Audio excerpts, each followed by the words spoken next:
नमस्कार, good evening दोस्तों। एक बार फिर से मैं आप सभी का राजपूत ट्यूटोरियल के ई लर्निंग ऐप रैला में तहे दिल से स्वागत करता हूं।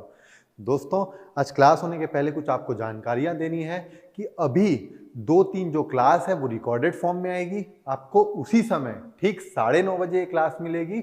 आने वाले जो 3 क्लासेस हैं वो आपको रिकॉर्डेड फॉर्म में कुछ कारणवश दिए जाएंगे, ठीक है। उसके अलावा दोस्तों आज 1 अक्टूबर से एसआई की तैयारी को फास्ट ट्रैक करने का समय आ गया है, गति देने का, तेजी देने का समय आ गया है। इसलिए 1 अक्टूबर से आज से जो हमारे एसआई की तैयारी है, जो कि यूट्यूब में लाइव चल रही है, जिसमें राजपूत सर खुद 6 और 9 नवंबर को आपके सामने नक्सलवाद टॉपिक और पुलिस प्रशासन के मुद्दों को लेकर आने वाले हैं। तो आप भी राजपूत ट्यूटोरियल के ऑनलाइन जो यूट्यूब में लाइव क्लासेस फ्री में चल रही हैं उसका भी आप फायदा उठाइए और एसआई की तैयारी को आप जोर दीजिए ताकि आप अपने कंधे में 2 स्टार लगा पाएं, ठीक है। चलिए दोस्तों आगे बढ़ते हैं और देखते हैं 25 से 1 अक्टूबर तक की राष्ट्रीय अंतर्राष्ट्रीय मुद्दों की समसमाई की।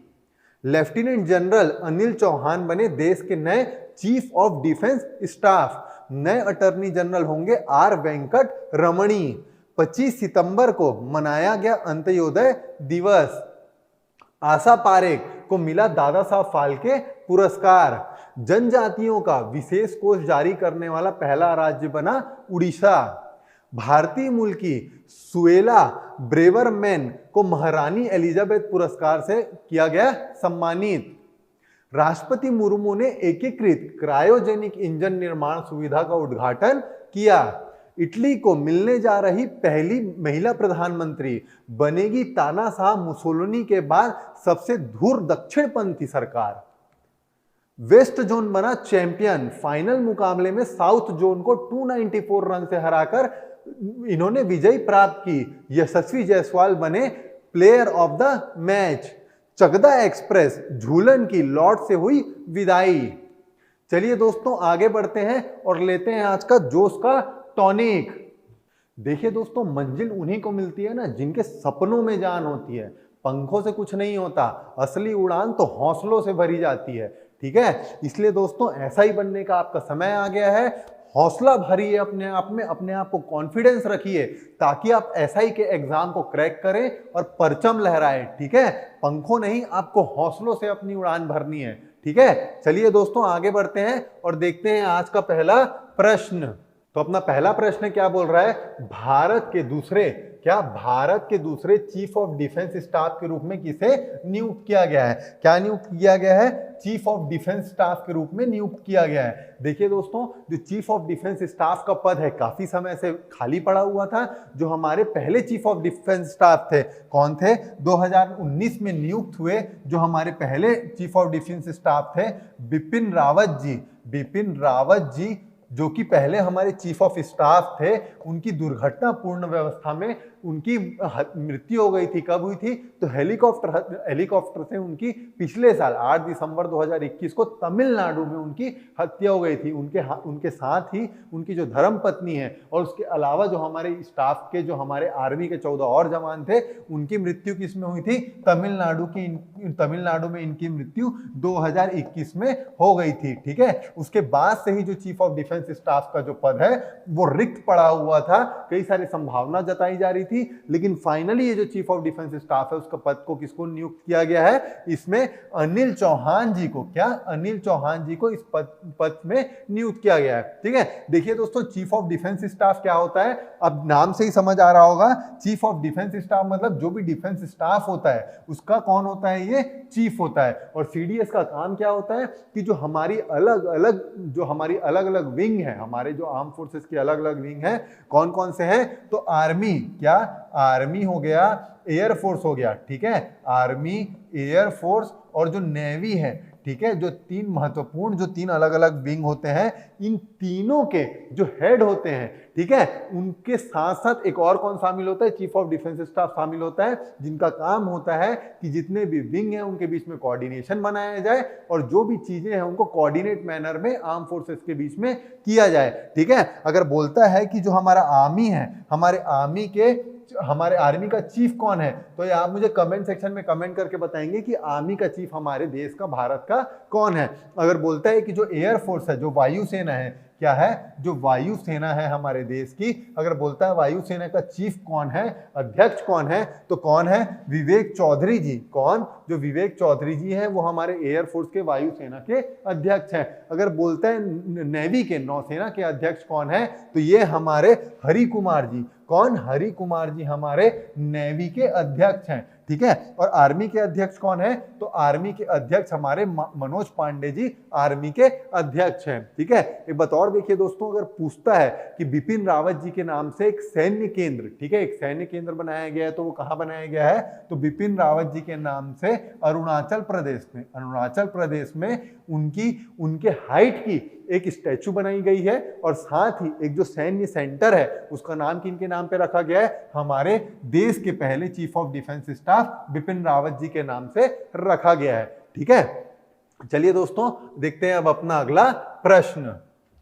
अगला प्रश्न क्या बोलता है, भारत के नए महान्यायवादी, कौन, भारत के नए महान्यायवादी के रूप में किन्हें नियुक्त किया गया है। मतलब हमारे भारत का जो अटॉर्नी जनरल ऑफ इंडिया है, वो नए अटॉर्नी जनरल भारत को कौन सा मिला है। ठीक है, देखिए दोस्तों, जो अटॉर्नी जनरल ऑफ इंडिया है, ये बहुत दिन से ये मुद्दा चल रहा था, क्योंकि जो हमारे वर्तमान के अभी जो के वेणुगोपाल जी हैं, कौन है, जो के वेणुगोपाल जी हैं, जिनका अभी हाल ही में इनका क्या होने वाला है, इनकी रिटायरमेंट होने वाला है, इसलिए जो नया महान्यायवादी है उनकी नियुक्ति करने वाली है। ठीक है, देखिए दोस्तों, जो वेणुगोपाल जी हैं, के वेणुगोपाल जी, जिनकी 2017 में नियुक्ति हुई थी, कब हुई थी, 2017 में नियुक्ति हुई थी। उसके पहले कौन थे अटॉर्नी जनरल ऑफ इंडिया, तो उसके पहले मुकुल रोहतगी जी थे। ठीक है, और जो के वेणुगोपाल जी है, उसके बाद भी किनको ऑफर किया गया था, मतलब अभी वर्तमान में किसको ऑफर किया गया था, तो पहले मुकुल रोहतगी की जी को ही अटॉर्नी जनरल के रूप में नियुक्त करने के लिए इन्हें ऑफर किया गया था,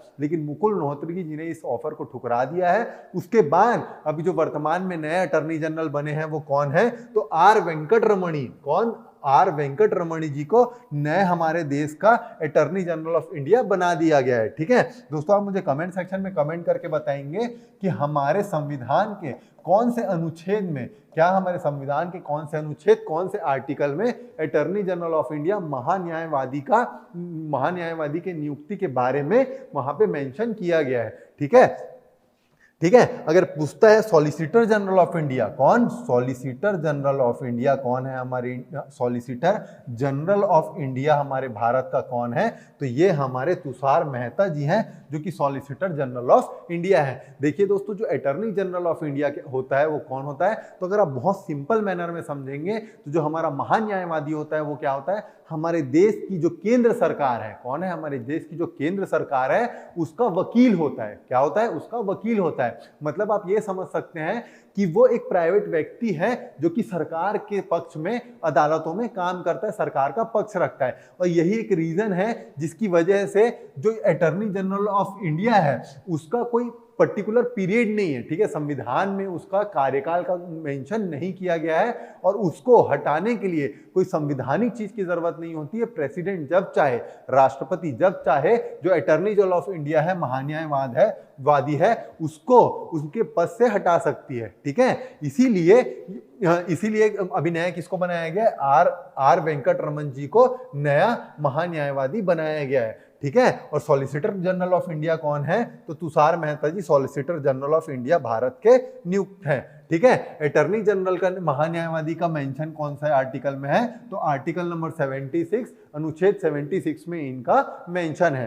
ठीक है, चलिए दोस्तों आगे बढ़ते हैं, देखते हैं अपना अगला प्रश्न। तो अपना अगला प्रश्न क्या बोलता है, अंत्योदय दिवस, क्या, अंत्योदय दिवस कब मनाया जाता है। ठीक है, देखिए दोस्तों, अंत्योदय दिवस कब मनाया जाता है, तो 25 सितंबर को अंत्योदय दिवस मनाया जाता है। ठीक है, किनकी याद में, किनकी जयंती में मनाया जाता है, तो दीनदयाल उपाध्याय जी हैं। कौन है, दीनदयाल उपाध्याय जी हैं। कौन है ये, दीनदयाल उपाध्याय जी कौन है, तो हमारे देश के स्वतंत्रता सेनानी हैं, जिनकी फिलॉसफी पे कौन चलता है, तो जो हमारी भारतीय जनता पार्टी है, जिनकी सरकार हमारे केंद्र सरकार में भी है भारतीय जनता पार्टी की, वो किनकी फिलॉसफी को मानती है, दीनदयाल उपाध्याय के फिलॉसफी को मानती है। इसीलिए जब हमारी जो भारतीय जनता पार्टी हमारे जो केंद्र में बैठी है वो कब आई थी सरकार में, अभी रिसेंटली में, तो 2014 में आई थी। तो 2014 में आते ही उन्होंने क्या घोषणा की कि जो 25 सितंबर है, क्या है, जो 25 सितंबर है उसको दीनदयाल जयंती अंत्योदय दिवस के रूप में इसे 25 सितंबर को मनाने की इन्होंने घोषणा की है। ठीक है, तो इसके अलावा देखिए दोस्तों एक और महत्वपूर्ण दिवस इस हफ्ते में आता है, वो कौन सा है, तो अगर पूछता है, अगर एग्जाम में पूछता है कि पर्यावरण दिवस, क्या, विश्व पर्यावरण दिवस, पर्यावरण दिवस कब मनाया जाता है, इसको 27 सितंबर को, कब, 27 सितंबर को पर्यावरण की जागरूकता जगाने के लिए, लोगों के बीच में जो पर्यावरण की जो एडवांटेजेस हैं, जो फायदे हैं, उसको जागरूक करने के लिए लोगों को क्या मनाया जाता है, 27 सितंबर को विश्व पर्यावरण दिवस के रूप में मनाया जाता है। अगर पूछता है 2022 में, क्या, अगर पूछता है 2022 में इसका थीम क्या है, तो देखिए दोस्तों इसका 2022 में थीम क्या है, रीथिंकिंग टूरिज्म, क्या, रीथिंकिंग टूरिज्म। मतलब जब कोविड का दौर आया था, जो टूरिज्म इंडस्ट्री है, ठीक है, जो टूरिज्म उद्योग है, पर्यटन उद्योग है, उसको बहुत तगड़ी चोट पड़ी थी। ठीक है, इसीलिए उसके बाद अब जब कोविड का दौर चले गया है, जब अब अभी सारी चीजें खुल गई है, ठीक है, जो कोविड है बहुत हद तक हाशिए में जा चुका है, तो अब टूरिज्म इंडस्ट्री को, टूरिज्म उद्योग को फिर से बढ़ावा देने का काम करना चाहिए और टूरिज्म के बारे में फिर से सोचने का, रीथिंक करने का समय है। इसलिए इस साल का जो थीम है, इस साल का जो थीम है वो क्या रखा गया है, रीथिंकिंग टूरिज्म इस साल का थीम रखा गया है। और कब मनाया जाता है, 25 सितंबर को ये मनाया जाता है। ठीक है, अगर पूछता है, एक बहुत महत्वपूर्ण दिवस है जो पिछले महीने आया था, वो क्या था, ओजोन दिवस, क्या, ओजोन दिवस। तो अगर पूछता है ओजोन दिवस कब मनाया जाता है, तो इस बात को याद रखिए दोस्तों, कब मनाया जाता है, 16 सितंबर को, जो कि बहुत महत्वपूर्ण दिन है। 16 सितंबर को ओजोन दिवस के रूप में मनाया जाता है। ओजोन के प्रति जागरूकता जगाने के लिए लोगों में ओजोन दिवस को 16 सितंबर के रूप में मनाया जाता है। ठीक है, चलिए अब आगे बढ़ते हैं, देखते हैं अपना अगला प्रश्न। तो अपना अगला प्रश्न क्या बोलता है, किस कलाकार को, क्या, किस कलाकार को 52वां दादा साहब फाल्के पुरस्कार 2022 से सम्मानित किया गया है। ठीक है, देखिए दोस्तों जो दादा साहब फाल्के पुरस्कार है वो कौन देता है, तो वो हमारे केंद्र सरकार के द्वारा, ठीक है, क्या, केंद्र के सरकार के द्वारा जो सूचना एवं प्रसारण मंत्रालय है, कौन है, जो सूचना एवं प्रसारण मंत्रालय, एवं प्रसारण मंत्रालय, इंफॉर्मेशन एवं ब्रॉडकास्ट मिनिस्ट्री जो है, इसके मंत्रालय के द्वारा क्या किया जाता है, हर साल दादा साहब फाल्के पुरस्कार दिया जाता है। ठीक है, जो दादा साहब फाल्के पुरस्कार है वो किनको दिया जाता है, तो वो फिल्म के क्षेत्र में, ठीक है, फिल्म के क्षेत्र में देने वाला सबसे बड़ा पुरस्कार है। क्या है, सबसे बड़ा पुरस्कार फिल्म के क्षेत्र में देने वाला सबसे बड़ा पुरस्कार है, जिसको 1969 को पहली बार इस पुरस्कार को दिया गया था।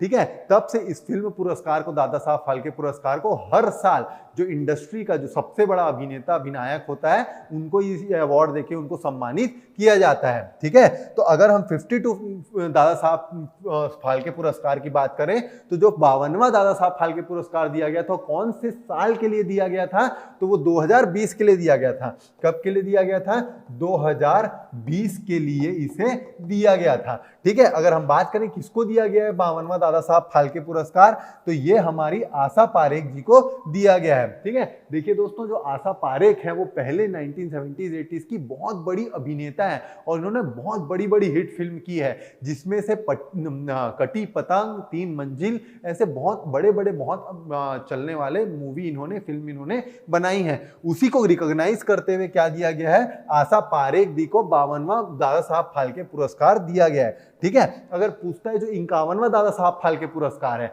मतलब 51वां कौन से साल के लिए दिया गया होगा, जब 52वां 2020 के लिए दिया गया है, तो जो 51वां है, क्या है, 51वां है वो 2019 के लिए दिया गया होगा। तो जो 2019 के लिए दिया गया है वो किसको दिया गया है, जो हमारे रजनीकांत जी हैं, कौन है, हमारे रजनीकांत जी हैं, उनको क्या दिया गया है, 51वां पुरस्कार 2019 के लिए दिया गया है। ठीक है, और ये पुरस्कार को कब दिया जाता है, तो राष्ट्रीय फिल्म पुरस्कार जब दिया जाता है उसके साथ ही क्या दिया जाता है, दादा साहब फाल्के पुरस्कार भी दिया जाता है। अगर हम बात करें राष्ट्रीय फिल्म पुरस्कार की, ठीक है, देखिए दोस्तों मैं बार बार आपको बता रहा हूं, जो राष्ट्रीय फिल्म पुरस्कार है वो आपके एग्जाम के लिए बहुत ही महत्वपूर्ण है। जो अभिनेता, अभिनेत्री और जो फिल्म है जो राष्ट्रीय फिल्म पुरस्कार में सम्मानित सम्मानित किया गया है। क्या है?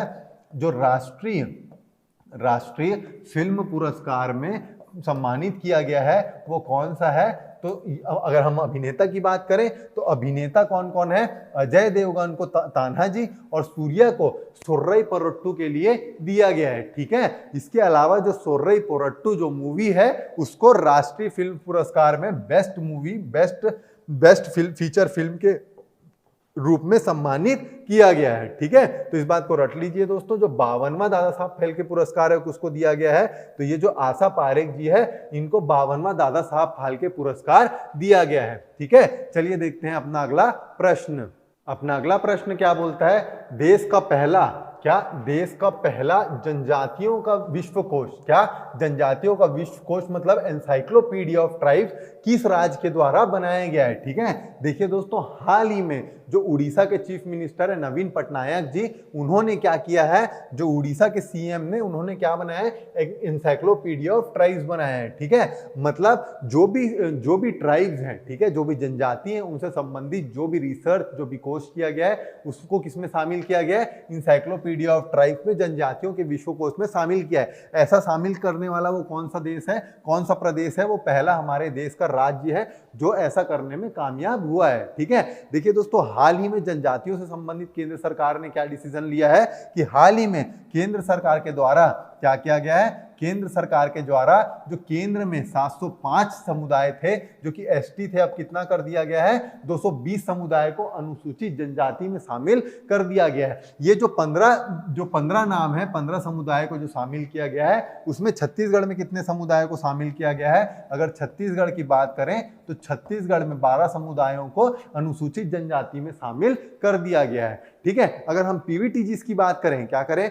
पीवीटीजीज की बात करें, प्रिमिटिव वल्नरेबल ट्राइबल ग्रुप की बात करें हम, तो अगर हम बात करें छत्तीसगढ़ में कितना है, तो छत्तीसगढ़ में टोटल 7 है, जिसमें से 7 जो ट्राइब्स हैं उनको केंद्र के द्वारा नामित किया गया था, और जो दो नाम हैं उनको 2 क्यों किससे नामित किया गया था? हमारे छत्तीसगढ़ शासन के द्वारा नामित किया गया था। अगर पूछता है जो 2 छत्तीसगढ़ के कौन कौन से हैं जिनको छत्तीसगढ़ के शासन के द्वारा किया गया है, तो आप मुझे कमेंट सेक्शन में कमेंट करके बताएंगे। बात रही जो केंद्र के द्वारा 5 ट्राइब को पीवीटीजीज का दर्जा दिया गया है, तो वो कौन कौन सा है? अबूझमाड़, बिरहोर, बैगा, कमार और पहाड़ी कोरवा, ये 5 ट्राइब है जिनको केंद्र के द्वारा नामित किया गया है। और जो 2 ट्राइब है भुंजिया और पांडो, उनको किनके द्वारा किया गया है? छत्तीसगढ़ के द्वारा पीवीटीजीज में इनको नामित किया गया है। ठीक है, लेकिन अगर पूछता है कि एनसाइक्लोपीडिया ऑफ ट्राइब जनजातियों का विश्वकोश किसने जारी किया है, तो ये हमारा पड़ोसी राज्य उड़ीसा है जो कि इसको जारी करने वाला पहला राज्य हमारे देश में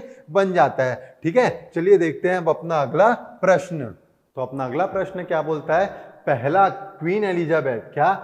क्वीन एलिजाबेथ द्वितीय पुरस्कार किसे दिया गया है? ठीक है, देखिए दोस्तों, अभी हाल ही में 8 सितंबर को क्या हुआ है, जो क्वीन एलिजाबेथ 2 हैं, ठीक है, जो कि ब्रिटेन की महारानी थी, उनका क्या हो गया? निधन हो गया। ठीक है, तो उनके निधन के बाद क्या दिया जा रहा है? उनके नाम से पुरस्कार दिया जा रहा है, उनके नाम से उनकी याद में क्या किया जा रहा है? सम्मानित किया जा रहा है। ठीक है, तो इस अवार्ड को पाने वाला पहला व्यक्ति कौन है जो इसको पा रहा है? इस अवार्ड को क्वीन एलिजाबेथ द्वितीय के नाम से जो पुरस्कार है, तो कौन है? तो भारतीय मूल के सुएला ब्रेवरमैन। कौन? भारतीय मूल की सुलेया ब्रेवरमैन है, जो कि अभी वर्तमान में जो ब्रिटेन की सरकार है उसमें गृह मंत्री है। क्या है? गृह मंत्री है। ठीक है, अगर हम बात करें क्वीन एलिजाबेथ की, तो क्वीन एलिजाबेथ 2 के जो निधन हुआ है उसके बाद जो ब्रिटेन का जो राजा है वो कौन बना है? तो किंग चार्ल्स 3 कौन बना है? क्वीन एलिजाबेथ के बाद ब्रिटेन का राजा बना है। ठीक है, अगर हम बात करें सुएला ब्रेवरमैन की,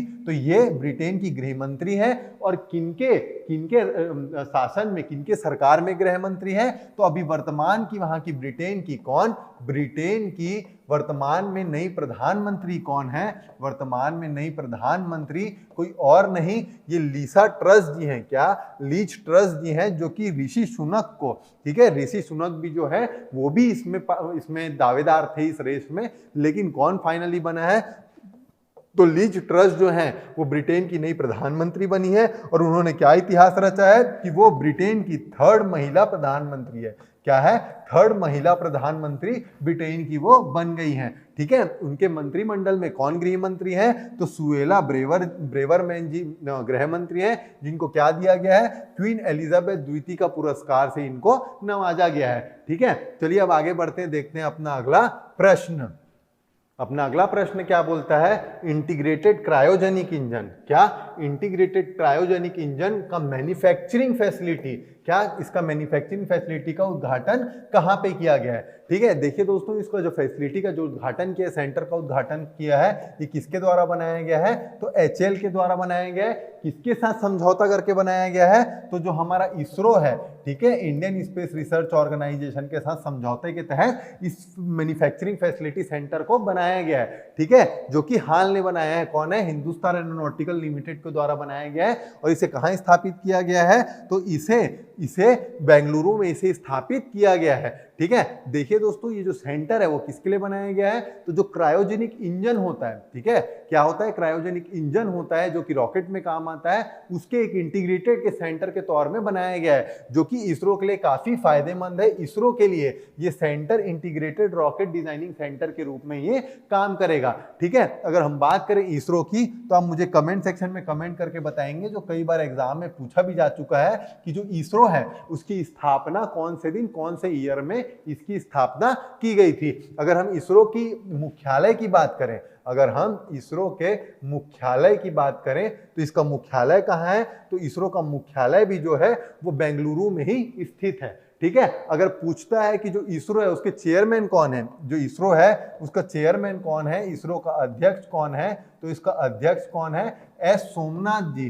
कौन, एस सोमनाथ जी वर्तमान के इसरो के अध्यक्ष हैं। ठीक है, तो ये जो मैन्युफैक्चरिंग फैसिलिटी सेंटर बनाई जा रही है, जो integrated cryogenic engine manufacturing facility centre बनाई जा रही है, वो कहां बनाई जा रही है, हाल के द्वारा बनाई जा रही है। और किसकी सहायता से बनाई जा रही है, तो इसरो के सहायता से बनाई जा रही है, जिसको कहां पे डाला जा रहा है, जिसको बेंगलुरु में इसकी स्थापना की जा रही है। ठीक है, चलिए अब देखते हैं अपना अगला प्रश्न। तो अपना अगला प्रश्न क्या बोलता है, इटली के नए प्रधानमंत्री कौन है, कहां के, इटली के। ठीक है, आप मुझे कमेंट सेक्शन में कमेंट करके बताएंगे कि इटली का कैपिटल, इटली का राजधानी क्या है। ठीक है, तो जो इनकी नए प्रधानमंत्री हैं वो कौन है, महिला प्रधानमंत्री हैं। ठीक है, इटली के आज तक के इतिहास में ऐसा पहली बार हो रहा है कि इटली को क्या मिलने जा रही है, इटली को पहली महिला प्रधानमंत्री मिलने जा रही है। आज तक के इतिहास में जो पहली प्रधानमंत्री बनने जा रही है इटली की, वो कौन है, तो ये कोई और नहीं, जॉर्जिया मेलोनी जी हैं। कौन है, जॉर्जिया मेलोनी है,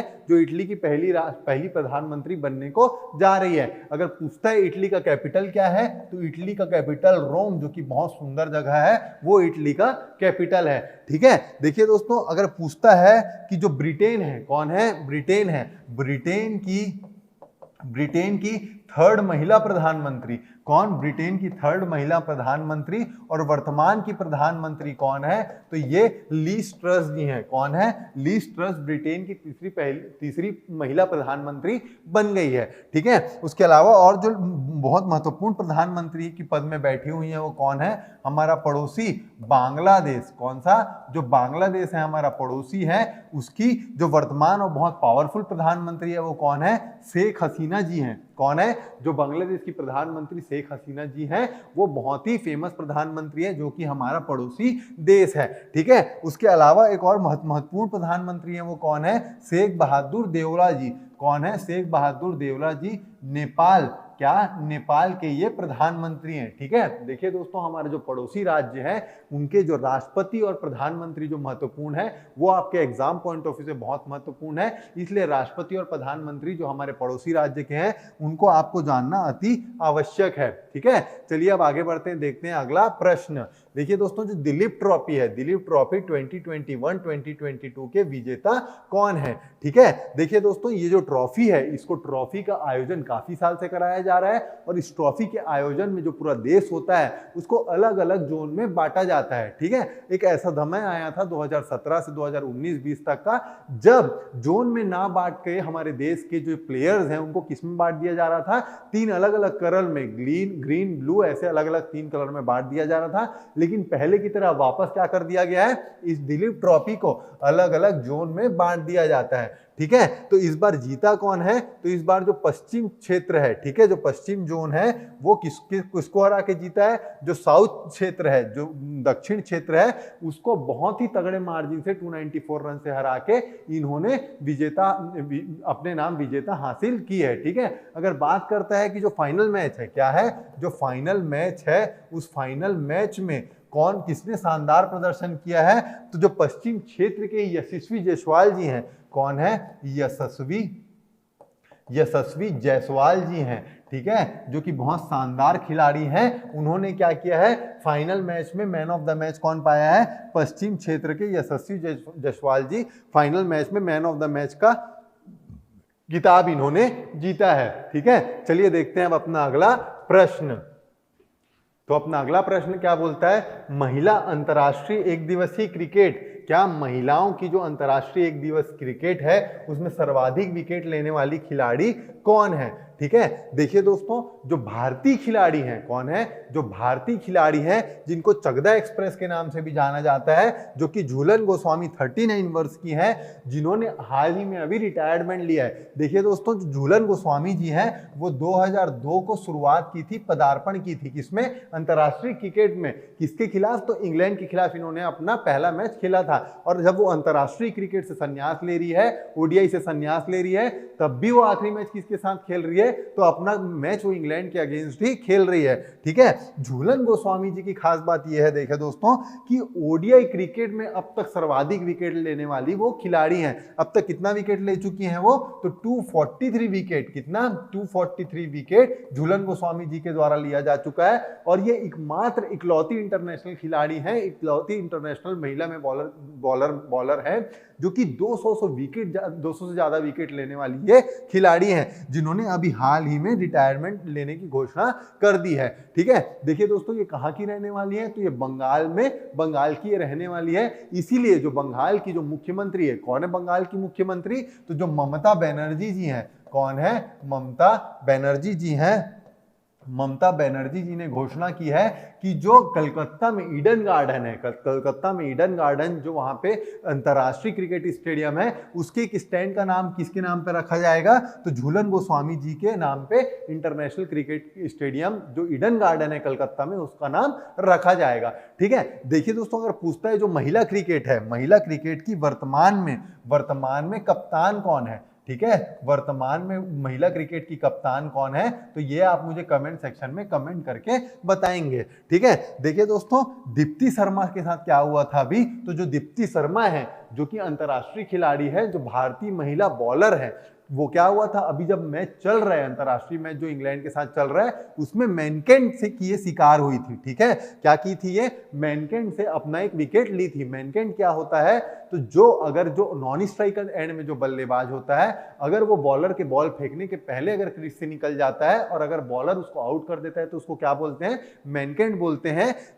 जो कौन लिया था अभी, दीप्ति शर्मा जी के द्वारा ये विकेट लिया गया था। ठीक है, अगर बोलता है वर्तमान की हमारी भारतीय क्रिकेट की कप्तान कौन है, तो ये हरमनप्रीत कौर जी हैं, जो कि पंजाब से संबंधित है, जो कि बहुत शानदार खिलाड़ी और भारत टीम की कप्तान है। ठीक है, चलिए दोस्तों, आज इतना ही समसामयिकी का था।